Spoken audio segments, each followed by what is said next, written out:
ڈری کوئی نہیں. سب نے اپنی, مگر جو سب سے بڑا پادری تھا وہ رو کے بولا میری نظر میں وہ جنات نہیں ہیں, نہ میری نظر میں ان پہ مجھے حیرت ہے, مجھے ان کے بارے میں بات نہیں کرتا ہوں, میں تو ان ماؤں کے بارے میں سوچ رہا ہوں جنہوں نے ایسے بچوں کو جنم دیا ہے. سبحان اللہ سبحان اللہ سبحان اللہ. اور انہوں نے پھر مشورہ کیا کہ ہم مسلمان عورتوں سے کوئی یہ سوالا معاملہ چھین لیں گے.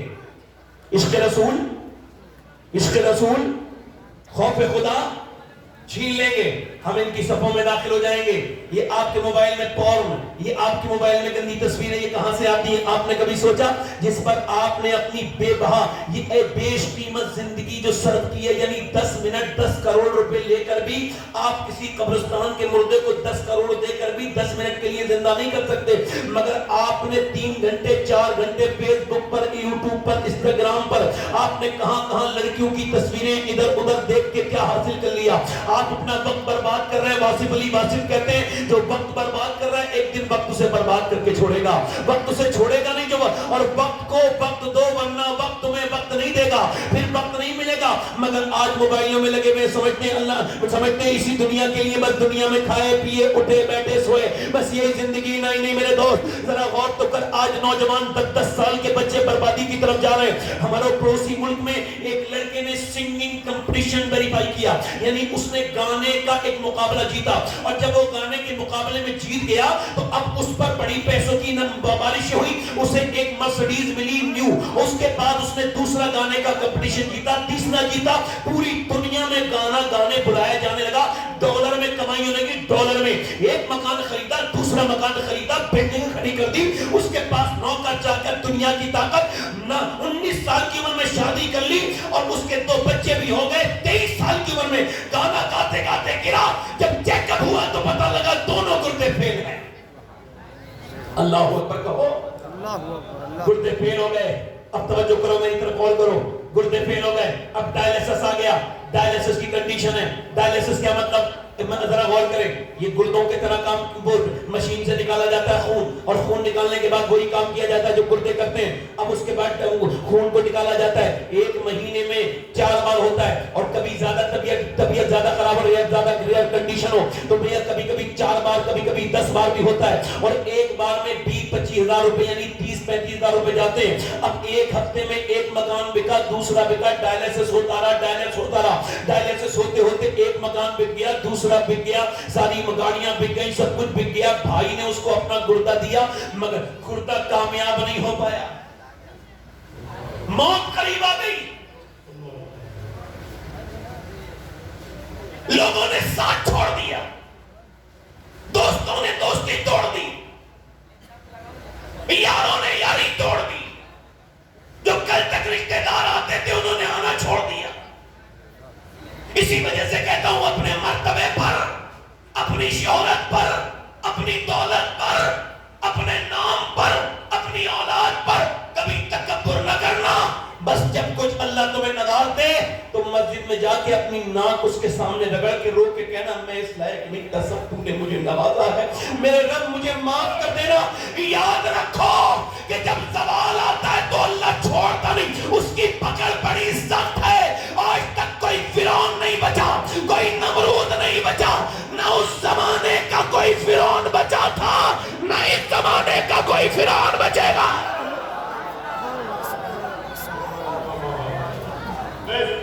موت آ کر کے رہے گی, موت آ کر کے رہے گی, زوال آ کر کے رہے گا.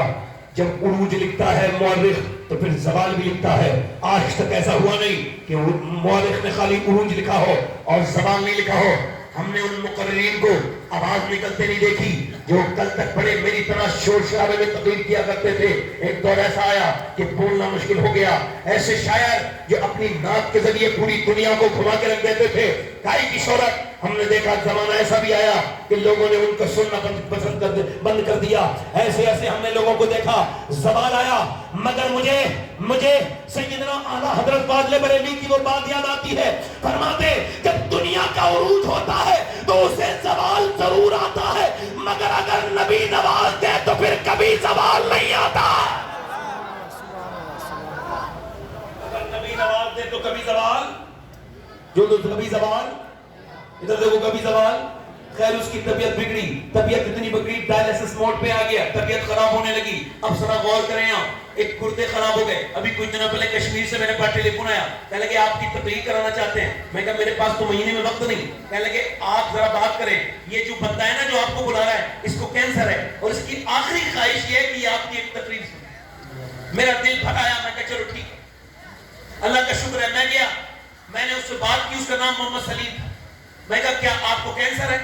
میں نے سنا ہے. کہنے لگے سنا ہوا نہیں ہے, مجھے جو ہے نا وہ بمبئی سے ٹاٹا اسپتال سے لکھا ہوا کینسر ہے اور اس کا شکر ہے اللہ کا بس کینسر پہ. میں کہا کینسر پہ شکر ہے؟ تو رو کے بولا ہاں اللہ کا بڑا شکر ہے مجھے کینسر ہے. میں نے کہا کیوں؟ کہنے لگا کچھ لوگوں کو اچانک موت نہیں آ جاتی, اٹیک سے, بیماری سے ان کو موت آ جاتی ہے, توبہ کا وقت نہیں ملتا, مگر ڈاکٹر نے 2 مہینے پہلے بتا دیا کہ تجھے کینسر ہے. تو اب مجھے لگتا ہے میرا رب ضرور مجھے معاف کر دے گا. میں روز پوری رات روتا ہوں. میں پہلے بھی روتا تھا, پہلے بھی نماز پڑھتا تھا, مگر وہ نماز الگ تھی. مگر یہ جو سجدے اب کر رہا ہوں نا, جب مجھے خبر ہو گئی 2 مہینے کے بعد ایک اندھیری قبر میرا ٹھکانہ ہوگا, تو میں بہت روتا ہوں, کہتا ہوں مالک مجھے معاف کر دے. کہتے سید صاحب نمازیں پہلے بھی پڑھی, مگر جو کینسر کا خبر سن کے نماز میں مزہ آیا ہے وہ مزہ مجھے آج تک کبھی نہیں آیا. کبھی سر و سجدہ جو میں ہوا کبھی تو زمین سے آنے لگی صدا, تیرا دل تو ہے صنم آشنا, تجھے کیا ملے گا نماز میں؟ نماز ان کی ہے جن کے دل صاف ہے, نماز ان کی ہے جن کو اللہ نے نوازا ہے, نماز ان کی ہے جن کے دل میں اللہ کا خوف ہے. ہماری کیا نمازیں ہیں. اور یار سنو, اس کی طبیعت بگڑنے لگی, زیادہ حالات بگڑے, زیادہ حالات خراب ہوئے, اتنے خراب ہوئے حالات کہ میاں وہ اپنی بیوی کے سامنے رونے لگا. اس کا چہرہ کل تک بڑا خوبصورت تھا, آج کالا ہو گیا, بالکل مرنے کا وقت ہے, رونے لگا. دل زیادہ رویا تو بیوی بولی کیوں روتے ہو؟ کہنے لگے اللہ نے مجھے آواز دی تھی تو میں نے غلط اس کا فائدہ اٹھایا, گانے گائے, میں نے عیاشیاں کی, شرابیں پی. آج میرا یہ حال ہوا کہ دوست مجھے چھوڑ گئے, جن کے لیے میں نے گانے گائے ان سب نے منہ موڑ لیا. میرا دل کہتا ہے جتنے میں نے گانے گائے ہیں, اگر اتنی نبی کی نعتیں پڑھی ہوتی تو میرا یہ حال نہ ہوتا. میرا یہ حال, بولو میرا یہ حال, میرا یہ حال نہ ہوتا اگر اتنی میں نے جتنی گانے گائے اتنی میں نے نبی کی نعتیں پڑھی ہوتی. اچھا آپ مجھے بتاؤ, کسی کی طبیعت خراب ہو جائے, ایم آر آئی کرانے میں وہ 20,000 دے دیتا ہے, ڈاکٹر کو دے دیتا ہے. کسی کا پھیپڑا کچھ ہو جائے تو اس کو ٹھیک کرانے کے لیے دل کچھ ہو جائے تو 2 لاکھ 10 لاکھ خرچ ہو جاتے ہیں. مگر میں پوچھتا ہوں جو دل صرف سروس کرتے ہیں, جو لوگ صرف علاج کرتے ہیں ان پارٹس کا, ان کے سننے تو لاکھوں روپے دیتے ہو. جس رب نے تمہارے یہ ساری چیزیں بنائی ہیں, کبھی اس کو سجدہ کرتے ہو؟ کبھی غور کیا؟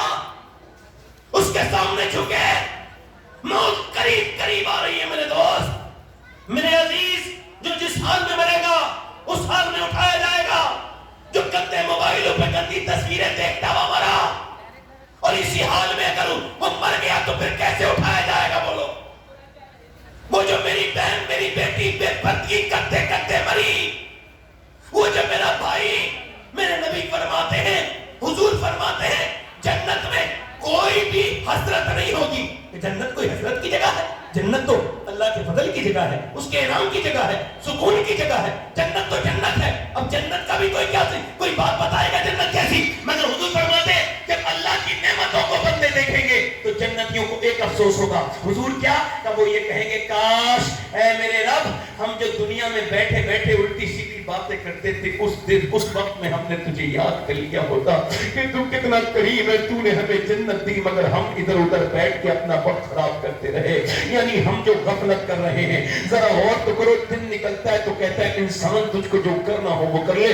میں آج آیا ہوں, آج کے بعد نہیں آؤں گا, مگر میں آج سارے حضرات سے پوچھنا چاہتا ہوں, اللہ نے آپ کو زندگی کیوں دی ہے؟ صرف کھانے پینے کے لیے نہیں, صرف عیش و عشرت کے لیے نہیں, صرف آپ کو یوٹیوب کے لیے زندگی دی نہیں, صرف انسٹاگرام کے لیے زندگی نہیں. اللہ نے آپ کو کیوں زندگی دی ہے؟ تو سنو, بریلی سے تاج الشریعہ کی آواز آ رہی ہے, زندگی یہ نہیں ہے سبھی کے لیے, زندگی ہے نبی کی, نبی کے لیے. نہ سمجھ مرتے ہیں زندگی کے لیے, جینا مرنا ہے سب کچھ نبی کے لیے. یہ تو پوتے نے 100 سال کے بعد کہا, 100 سال پہلے دادا نے اس سے بھی بڑی بات کہی. پوتے نے کہا کہ زندگی ہے نبی کی, نبی کے لیے. دادا بولے زمین و زمان تمہارے لیے، مکین و مکان تمہارے لیے، چنین و چنا تمہارے لیے، بنے تو جہاں تمہارے لیے، ہم آئے یہاں تمہارے لیے، اٹھے بھی وہاں تم. سبحان اللہ سبحان اللہ. صرف یہ کرنے کے لیے اللہ نے زندگی دی تھی کہ بس یوں ہی کرتے رہیں، یوں ہی زندگی گزارتے رہیں. میری بہنیں بیٹھی ہیں، میری بہنیں بیٹھی ہیں، میرے بھائی بیٹھے ہیں، لوگوں کو بڑی شکایتیں ہیں، ہمارے بچے بگڑ رہے ہیں، ہمارے بچے ہمارے نہیں ہیں. آپ کے بچے آپ ہی کے تھے مگر آپ نے خود بگاڑا ہوں. لڑکی بھاگ گئی، اس نے ناک کٹا دی. لڑکا کہنا نہیں مانتا، بدتمیز ہے، گالیاں دیتا ہے. اس کی ایک وجہ ہے، پہلے باپ ماں دونوں بدتمیز ہوتے ہیں، پھر بچے بدتمیز ہوتے ہیں. یا تو باپ آپ سے بدتمیزی سیکھیں گے یا پڑوس سے سیکھیں گے، رشتہ دار سے سیکھیں گے. کیونکہ بچہ جب پیدا ہوتا ہے تو بالکل کورا کاغذ. بکری کا بچہ پیدا ہوتی ہے امی کو پہچان لے، بھینس کا بچہ پیدا ہوتی ہے امی کو پہچان لے، اونٹنی کا بچہ پیدا ہوتی ہے امی کو پہچان لے. امام غزالی فرماتے ہیں جانور کے بچے اپنی ماں کو پہچانتے ہیں مگر انسان کے نہیں پہچانتے. کیوں؟ کیونکہ وہ بالکل کورے ہیں. جو انہیں پڑھاؤ گے وہی سمجھیں گے. مطلب مولوی، مولانا، علامہ، حافظ، قاری، مفتی، ان میں سے اکثر اپنے ماں باپ کے فرما بردار ہوتے ہیں. وجہ کیا ہے؟ 99% نہیں، 99+9، یعنی تقریباً 100% مولوی. کوئی ایک ذلیل، بدبخت، بدترین، ناہنجار کوئی ماں باپ کا نافرمان ہو تو اس کا ذکر نہیں کرتے. اکثر ماں باپ کے فرما بردار علماء ہوتے ہیں، قرآن پڑھنے والے ہوتے ہیں، حدیث پڑھنے والے ہوتے ہیں. کیوں؟ امام غزالی کہتے ہیں بچے کو گود میں لینا، جب وہ بولنا شروع کرے 1-1.5 مہینے کا، 1-1.5 سال کا، جب وہ بولنا شروع کرے تو باپ کو چاہیے اسے گود میں لے اور ٹرائی کر کے دیکھے. آپ ٹرائی کرنا، میں نے ٹرائی کیا ہے، ٹرائی کر کے دیکھنا. بچے کو گود میں لیا اور اس سے کہنا اللہ اللہ، ابا ابا ابا ابا. اب بندہ کہہ رہا ہے، آپ ذرا غور کرو، آپ اس سے کہیے اللہ اللہ اللہ. بچہ کہہ رہا ہے ابا ابا ابا. آپ اپنے 1.5 سال کے بچے کو یہ یاد کرانا چاہ رہے ہو اللہ اللہ، وہ کہہ رہا ہے ابا ابا. آپ کہہ رہے ہیں اللہ اللہ اللہ، وہ کہہ رہے ہیں ابا ابا ابا. امام غزالی کہتے ہیں وہ کہتا تھوڑی ہے، اس سے اللہ کہلواتا ہے دیکھ تو نے اسے میرا نام سکھایا ہے، میں نے اسے تیرا نام سکھا دیا. سبحان اللہ.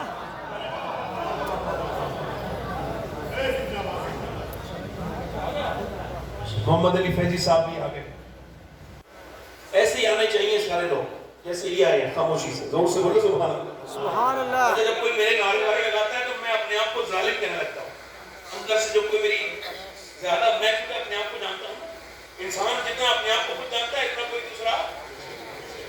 تو جب کوئی میری زیادہ تعظیم وظیم کرتا ہے تو مجھے بڑی تکلیف ہوتی ہے. میں کہتا میں تو ایسا انسان نہیں جیسا یہ مجھے سمجھ رہا ہے نا. توجہ ہے کہ نہیں؟ تو تعظیم وادیم کے چکر میں یہ جو تعظیم چاہتے ہیں ان کی بےعزتی بہت جلدی ہوتی ہے. یہ کہیں جائیں گے کوئی ان کی تعظیم نہیں کرے گا تو ان کی بےعزتی ہوتی ہے. ہاں، اور سادہ آدمی تو سادہ ہی ہوتا ہے، راجا ہوتا ہے. اب بتائیے، برا نہ مانیے، میں نہیں چاہتا کہ میں آؤں تو منبر پہ کوئی کھڑا ہوں، میں اپنی بات کروں، اور یہ سنت کے بھی خلاف. اور آج کل کوئی کھڑا نہ ہو تو لوگ ناراض ہو جاتے ہیں. صحابہ کرام کہتے ہیں، مسلم شریف کی حدیث کہ ہمارا دل کرتا تھا نبی آئے تو کھڑے ہو، مگر حضور کا اتنا ناگوار گزرتا تھا کہ ہم کھڑے نہیں ہوتے. توجہ ہے نا میری طرف؟ یعنی پہلے ماں باپ کے فرما بردار، بعد میں بنیں گے پہلے اللہ کے. اچھا، یہ بچے جو ماں کے پیٹ سے پاگل پیدا ہوتے ہیں، ان پر ریسرچ ہوا. یہ کون بچے ہیں ماں کے پیٹ سے پاگل؟ اس پر ہم نے نہیں کیا، ہارورڈ نے ریسرچ کیا، ہارورڈ یونیورسٹی نے. انہوں نے کہا یہ بچے کون پاگل ہوتے ہیں ماں کے پیٹ سے؟ تو انہوں نے کہا یہ وہ بچے ہیں جب یہ اپنی ماں کے پیٹ میں تھے تو ان کے باپ نے ان کو مارا، ان کی ماں کو. اب وہ ظالم جاہل، اس کو پتہ نہیں، الٹریٹ پرسن، انہوں نے مارا بیوی کو، اثر بچے کو بھی ہو گئے. اب ذرا غور کرو، پیٹ میں بچہ، باپ مار رہا ہے ماں کو، اثر بچے پہ ہو رہا ہے. یعنی باپ جو ہے اس نے مارا ماں کو، اچھا اثر بچے پہ ہو گیا. اب ذرا غور کریں، عورت سے جب یہ کہتا ہے پریگنینسی میں ڈاکٹر کہ دیکھو ٹینشن لوگی، بچے کے دماغ پر ٹینشن پہنچ جائے گی، ٹینشن ہے نا. اگر ماں کمزور تو بچہ کمزور، ماں زوراور تو بچہ زوراور. ماں کے اندر وٹامن سی ہے، بچے کے اندر وٹامن سی ہے. ماں کے اندر وٹامن ڈی ہے، بچے کے اندر وٹامن ڈی مضبوط ہے. ماں کے اندر آئرن ہے، بچے کے اندر بھی آئرن ہے.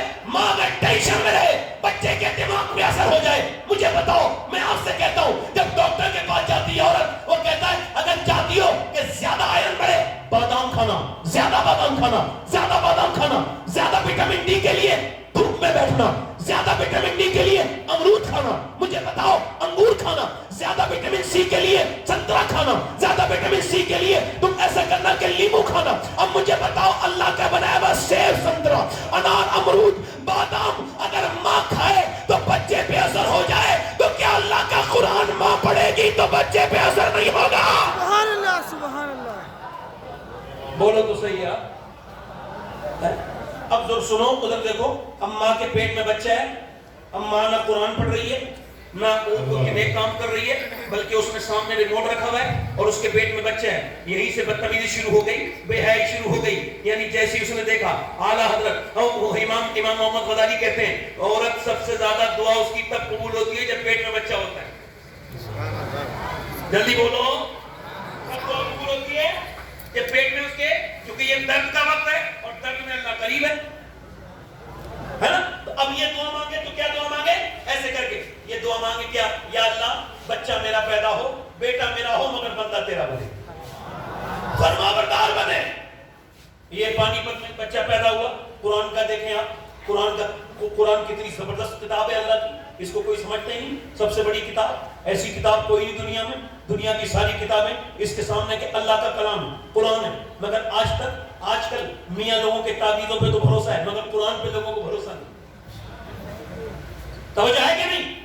اب وہ بچہ پانی پت میں پیدا ہوا، ایک دن رویا، 2 دن رویا، 3 دن رویا، 4 دن رویا، 5 دن، ایک ڈاکٹر، دوسرا، تیسرا، چوتھا، پانچواں، ساتواں بہت ڈاکٹر بدلے، 1 مہینے میں ہوتے جا رہا تھا۔ حضرت فخر الدین بہاؤالدین زکریا ملتانی کے داماد گزر کے جا رہے تھے، انہوں نے جب روتا ہوا بچہ دیکھا، کہنے لگے یہ بچہ رو نہیں رہا، اللہ کی ہم بیان کر رہے ہیں۔ کہنے لگے آپ کا دماغ ٹھیک ہے؟ یہ بچہ، مریدوں نے کہا حضور کیا؟ کہ یہ اللہ کی ہم بیان کر رہا ہے، یہ بچہ جو رو رہا ہے گھر میں۔ لوگوں نے کہا چلیں، اس کے گھر پہنچے، کہنے لگے کوئی ہے؟ باپ نکل گیا، جی میرا بیٹا ہے، کہ اللہ کا ولی ہے، کہ آپ کا دماغ ٹھیک ہے؟ یہ 1 مہینے سے سویا نہیں ہے لگاتار، ہمیں پریشان کر رہا ہے، ہم ڈاکٹر کے پاس لے کے جا رہے ہیں، آپ اس کو ولی کہہ رہے ہیں، کہنا میری گود میں لے کے آئیے، گود میں لا کے دیا، ایک کان میں کچھ پڑا، دوسرے میں کچھ، بچہ خاموش۔ کہنے لگے کیا پڑھ دیا آپ نے میرے بچے کان میں؟ بتائیں، بڑے بڑے اسپتالوں سے ڈاکٹروں سے ٹھیک نہیں ہوا، یہ کیا پڑھ دیا آپ نے؟ کہنے لگے بعد میں بتاؤں گا، پہلے یہ بتاؤ کیا اس کی ماں قرآن کی حافظ ہے؟ کہاں؟ کہا تو سنو جی، اب یہ اپنی ماں کے پیٹ میں تھا تو اس کی ماں نے اٹھتے بیٹھتے چلتے پھرتے کھاتے پیتے سوتے جاگتے اتنا قرآن پڑھا، اتنا، ایسا قرآن روٹی بناتے پہ پڑھتی تھی، ایسے دل سے قرآن کہ پیٹ کے اندر بچے کی قرآن سننے کی عادت ہو گئی، اس کی روح کو قرآن کا مزہ آ گیا۔ اب جب یہ بچہ پیدا ہوا تو ماں چلی گئی جچگی میں، اس نے قرآن پڑھا نہیں، بچے کو قرآن کی بھوک تھی تو اسے دوائیاں کھلا رہے تھے، میں نے ایک کان میں ایک آیت پڑھی، دوسرے میں دوسری پڑھی، بچہ خاموش ہو گیا۔ اسی بچے کا نام شرف الدین بو علی شاہ قلندر پانی پتی ہے۔ سبحان اللہ سبحان اللہ. نعرہ تکبیر، آپ کو جس بچے نعرہ سے رسالت، کبھی نہیں دیکھا